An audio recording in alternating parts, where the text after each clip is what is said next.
Now we move toward our next topic, that is directive principles of state policies,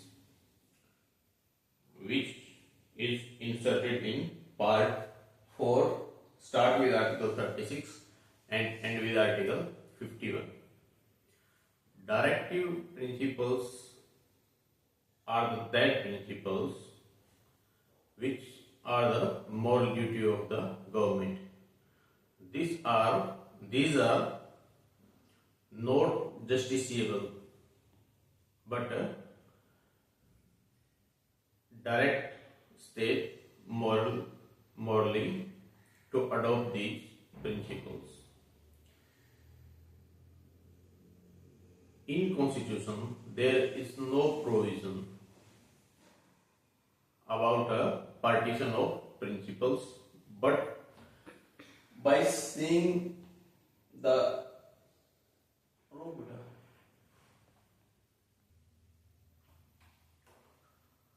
our Constitution not provide the classification of these principles, but according to the objective of these principles, we divide in 3 parts. One is socialist principles, second is Gandhian principles, third is liberal principles.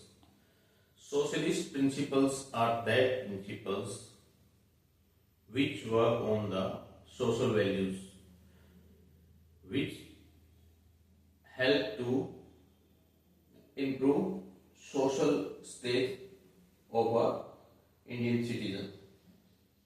Socialist principle include in Article 38, 39, 39A, 41, 42, 43, 43A and 47.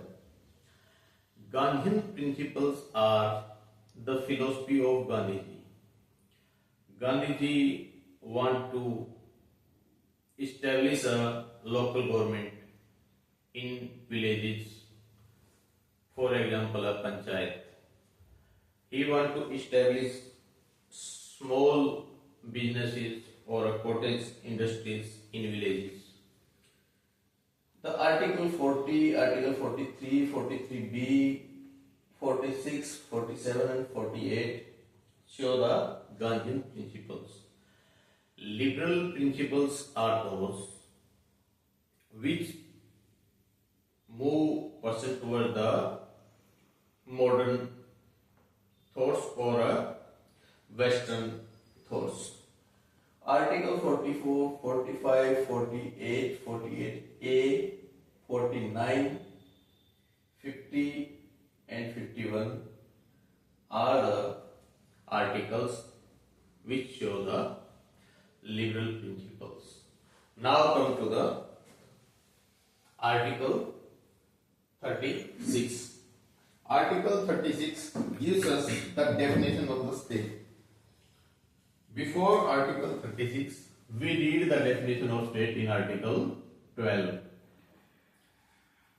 Article 36 tells us in this part, unless the context otherwise required, the state has the same definition or a same meaning as in part 3. Article 36 कहता है कि जो article 12 में state का meaning था,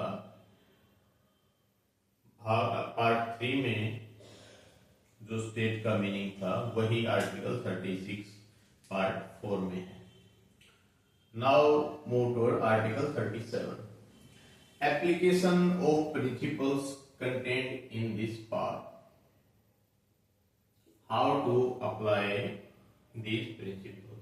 The provisions contained in this part shall not enforced by court, but the principles therein laid down are nevertheless fundamental in the governance of the country, and it shall be the duty of the state to apply these principles in making laws. Article 37 कहता है जो principles हैं वो justiciable नहीं है। अगर violation होता है इन प्रिंसिपल्स का तो कोई पर्सन कोर्ट में नहीं जा सकता, लेकिन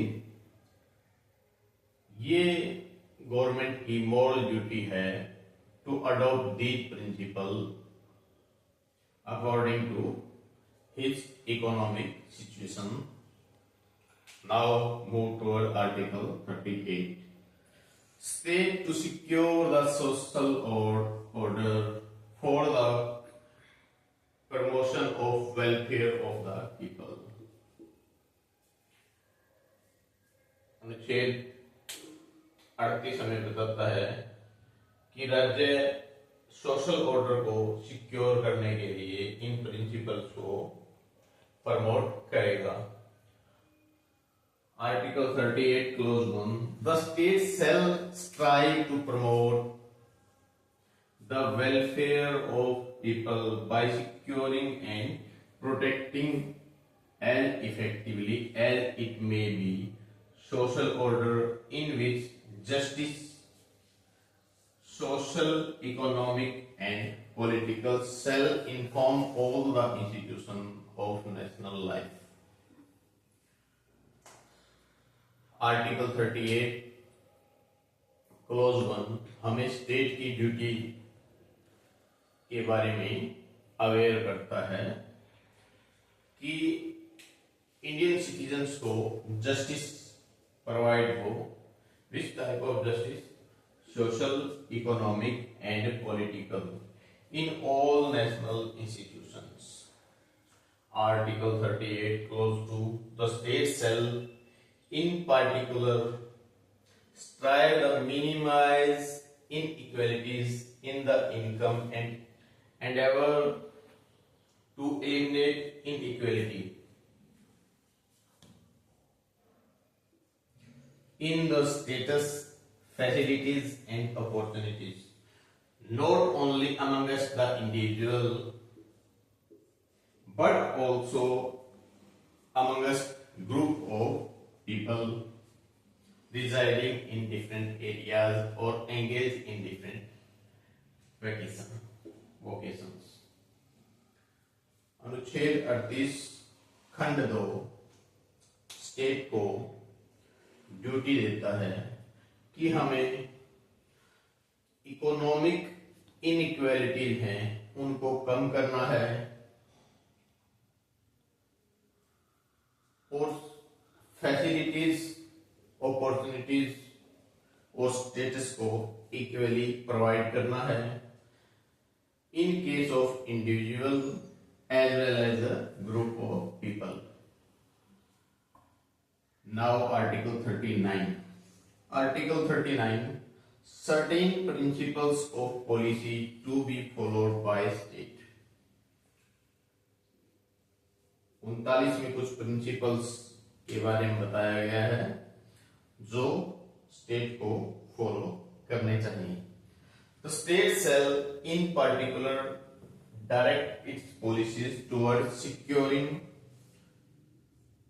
what the Constitution wants to secure, right to an adequate means of livelihood. कि हर व्यक्ति को उसकी जरूरत के अनुसार जीवन यापन के लिए एम्प्लॉयमेंट या कोई भी काम उपलब्ध कराया जाए, चाहे वो मैन और वुमेन. आर्टिकल 39 क्लोज ए हमें राइट टू वर्क और राइट टू लाइवलीहुड देता है without any discrimination between men and women. Article 39 clause B ownership and control of material sources distributed as best to secure the common goods. Article 39 clause B हमें properties है या फिर economic part है, उनके ownership और उनके control के लिए मोरली गाइड करता है कि स्टेट को ये चीज इक्वली डिस्ट्रीब्यूट करनी चाहिए। Article 39 clause C, the operation of economic system does not result in the concentration of wealth and means of production to the common determinant. Article 39 clause C हमें बताता है कि इकोनॉमिक सिस्टम ऐसे operate करना चाहिए कि ऐसा ना हो कि वो किसी एक के हाथ में चला जाए, बल्कि हर इंडिविजुअल के पास अपना इकोनॉमिक सिस्टम होना चाहिए। Article 39 clause D, there is equal pay for equal work for both men and women. Article 39 clause D हमें बताता है without discrimination between men and women we have to pay equal pay for equal work. Article 39 clause E, health and strength of workers. Not abuse the tender age children. Article 39 clause E state को aware करता है workers की health और उनकी क्षमता के विषय में। आर्टिकल 39 क्लोज ये बताता है कि स्टेट को चाहिए कि बिना किसी डिस्क्रिमिनेशन के between men and women state secure the health and strength of the workers without abusing the tender as children. कि स्टेट कोई ऐसा हजार्ड्स एरिया में चिल्ड्रंस को वर्क नहीं करने देगी, तो ये प्रोटेक्शन कौन प्रोवाइड करे? State. Article 39 close F, provide the opportunities for children development in health manner in condition of freedom and dignity. Children and young protected against exploitation and against moral and material abandonment. Article 39 clause F give the guideline to dwell in development of a children with freedom and dignity, and if there is any exploitation of the health of the children or a youth, state could take a action against these activities. With this, we have complete our topic up to Article 39. Now move forward with Article 40.